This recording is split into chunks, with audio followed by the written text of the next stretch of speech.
Yo, c'est Yamired, bienvenue à vous dans cette nouvelle série où je vous parlerai de divers personnages de l'univers Yu-Gi-Oh! Et dans cette vidéo, je reviendrai sur Joey Wheeler, ou plutôt Jonoichi Katsuya pour les intimes.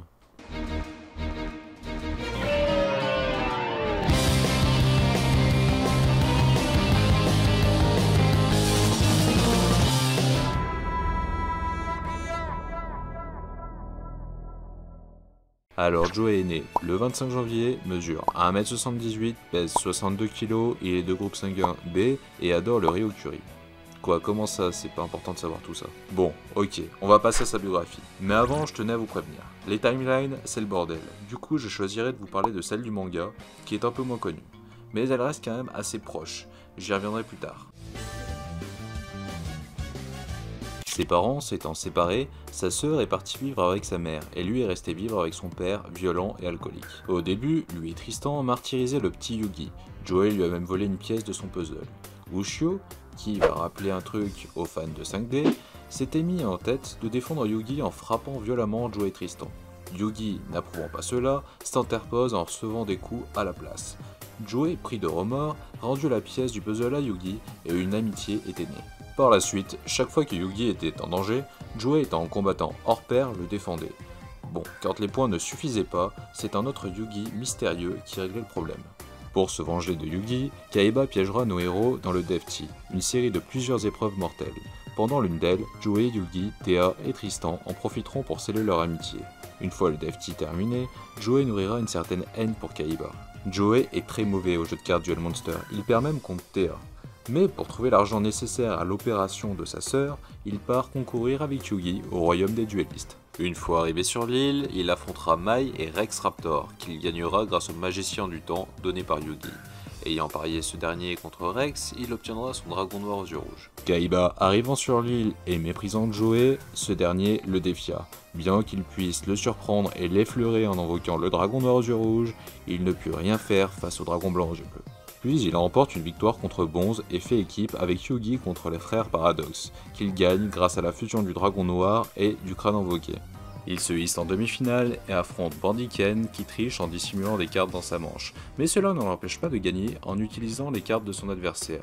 Il copie tout d'abord Metalmorph et l'équipe à son dragon noir aux yeux rouges, et ensuite, grâce à Pierre de Tombe, il pique la carte Machine à remonter le temps de Bandiken pour un twist final magique. Yugi et Joey décident de ne pas s'affronter pour la finale car ça n'a pas de sens. Yugi affronte Pegasus, il gagne et Joey obtient l'argent pour soigner sa sœur. Ensuite démarre le Battle City, Yugi et Joey rentrent dans une boutique pour aller chercher leur duel disque, mais Joey s'aperçoit bien vite que Kaiba lui a mis un niveau de dueliste bien minable pour qu'il ne puisse pas s'inscrire. En voyant qu'il possède le dragon noir aux yeux rouges, le vendeur lui donne quand même le duel disque dans le but de lui tendre un piège plus tard. Le soir même, des mystérieux pierres de l'ombre lui tendent une embuscade, il les affronte, mais il n'a aucune chance, car ces derniers trichent en ayant plusieurs exemplaires d'Exodia dans leur deck. Il récupère ainsi son dragon noir aux yeux rouges. Yugi, apprenant cela, bat le pierre de l'ombre, récupère la carte du dragon noir aux yeux rouges, mais Joey refuse de la reprendre tant qu'il n'a pas battu Yugi au cours d'un duel. Puis il affronte Esparoba, Insector Aiga, Mako Tsunami et obtient leurs meilleures cartes, Jinzo, Reine Insect, Baleine Fortress et Pêcheur légendaire. Joey se fait ensuite manipuler par Marik, le maître des pierres de l'ombre, et affronte Yugi dans un duel où le perdant finit noyé.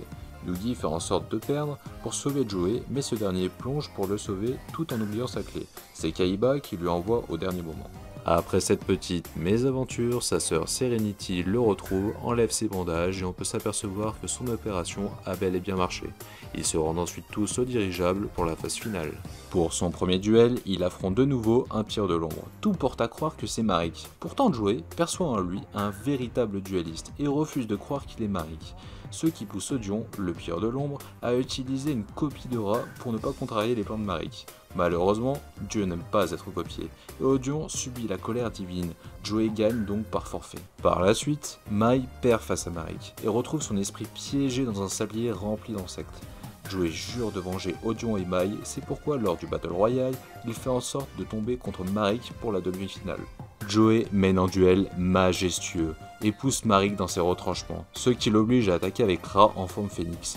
Bien qu'il ne possède que 0 d'attaque, sa puissance est telle qu'il ne vise qu'à tuer Joey. Contre toute attente, Joey survit et invoque Gerfried.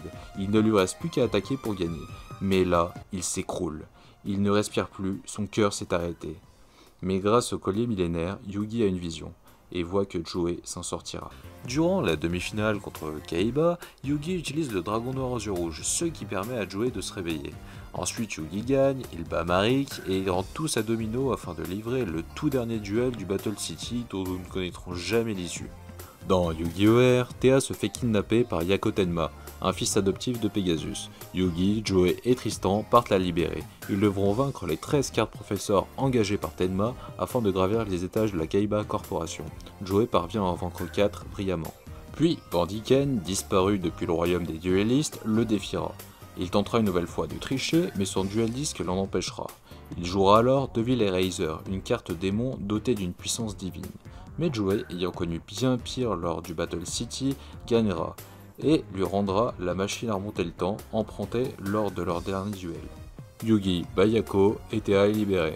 S'ensuit ensuite une aventure trépidante dans l'esprit du pharaon où ses amis l'aideront à retrouver sa mémoire.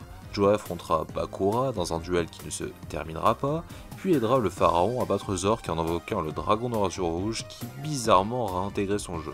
Plus tard, nos héros se rendent en Égypte, afin que Atem livre son dernier duel face à Yugi. Une fois terminé, Atem s'en va et Joe lui dit que même dans 1000 ans, ils seront toujours amis.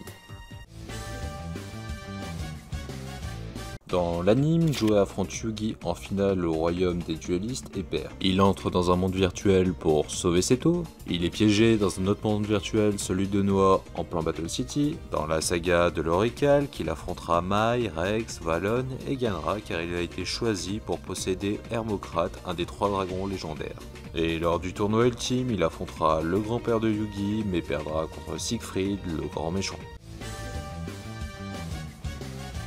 Pour conclure, je dirais que Joe est l'opposé de Kaiba. Au début, Seto fait partie des meilleurs, Joe est nul, l'un est riche alors que l'autre est pauvre, l'un achète et vole ses meilleures cartes quand l'autre les gagne ou se les fait donner, l'un veut sauver son frère, l'autre sa sœur, Seto est solitaire et rationnel, Joe compte sur ses amis et la chance, et Kaiba possède le dragon blanc aux yeux bleus qui est en tout point l'opposé du dragon noir aux yeux rouges. Joe, c'est le personnage qui part de rien, gravit des échelons un par un et devient un redoutable duelliste à la fin du manga. Nous pouvons suivre tout cela grâce aux critiques de Seto. Au début, c'est un loser, et à la fin, c'est un véritable dueliste. Et dans une interview de Kazuki Takahashi, le créateur de Yu-Gi-Oh!, dit clairement que Joe est bien plus fort que Seto et Yugi du fait de sa combativité inégalée.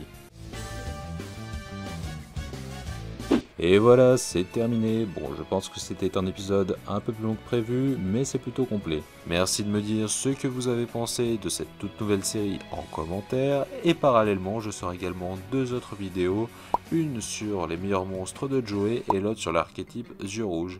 Allez, ciao!